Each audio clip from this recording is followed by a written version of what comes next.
Commander Zekthara had laughed when the human delegation first arrived at the Galactic Council chambers on Proxima Station. The creatures stood barely 2 meters tall, with their primitive bipedal forms and soft, vulnerable skin. They had come seeking membership in the Galactic Federation, offering their world, a death trap called Earth, as a potential training ground for Allied forces. 9.8 meters per second squared, Zekthara had sneered, his 4 mandibles clicking in amusement. Your gravity well is a prison. How you evolved in such crushing conditions is beyond comprehension. The human ambassador, a woman named Chen, had simply smiled. We manage. The other council members had joined in the mockery. The Velkari, who evolved on a moon with gravity 1/6 that of Earth, had called humans ground dwellers. The crystalline Shektar suggested that humanity's muscles must be grotesquely overdeveloped, leaving no room for proper cognitive evolution. Even the diplomatic Azareth had politely declined Earth's offer, noting that their soldiers trained in facilities with reasonable gravitational parameters. 3 cycles later, the Krell Dominion had invaded. The insectoid Krell swept through the outer colonies like a plague, their numbers overwhelming even the Federation's superior technology. They adapted quickly, learned faster, and bred soldiers at an exponential rate. Within months, the Federation was losing. Desperate, the Council had reconsidered Earth's offer. They needed every advantage, every world, every resource. If the humans wanted to contribute their heavy gravity prison to the war effort, so be it. Let them host a single battalion for basic conditioning. Perhaps the soldiers would gain some marginal strength improvements. Commander Zekthara had volunteered to oversee the operation personally. He wanted to see these ground dwellers humbled in their own environment. The shuttle descent had been his first mistake. Zekthara's exoskeleton had groaned as Earth's gravity seized him.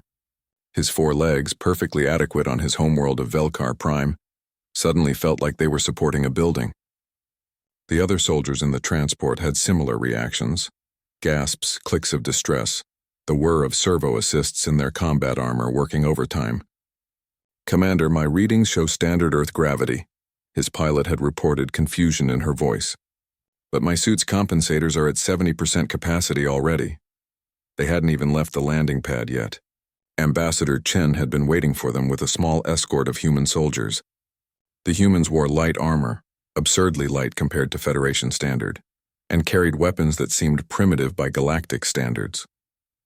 Yet they moved with an ease that bordered on the supernatural, walking casually in conditions that had Zekthara's people struggling to stand upright.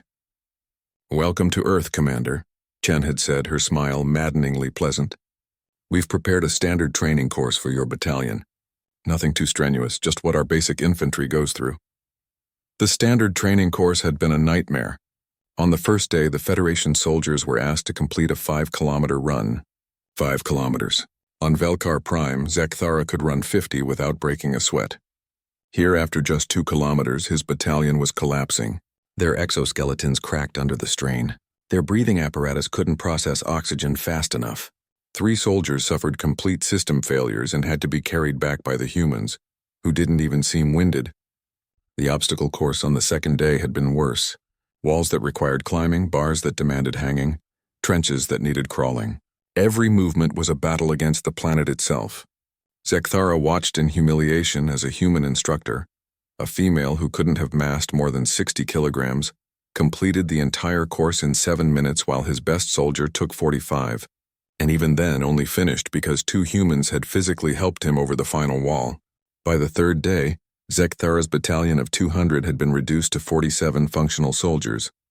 The rest were in medical facilities, suffering from crushed joints, snapped limbs, and something the human doctors called cardiovascular collapse.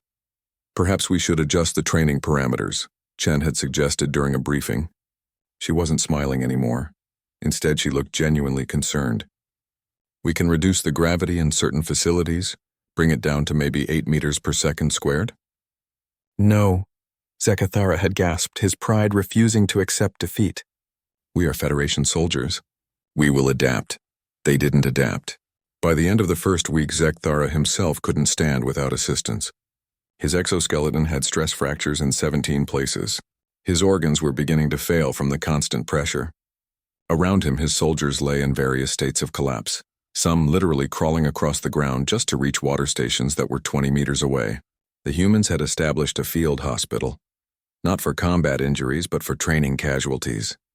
It was there, lying on a reinforced medical bed while human doctors worked to keep his body from crushing itself, that Zekthara finally understood. The humans who had served them, the instructors, the medics, the support staff, had been moving around in this gravity their entire lives. They had evolved in it, trained in it, lived in it. Every moment of their existence was resistance training that would kill most galactic species. Ambassador Chen visited him on the 8th day. She pulled up a chair and sat with the easy grace of someone to whom gravity was not an enemy, but a constant companion. "We're arranging extraction for your battalion," she said quietly. "Medical transports will arrive within the hour. Commander, with respect, your people aren't built for this world. No shame in that. Earth is an extreme environment."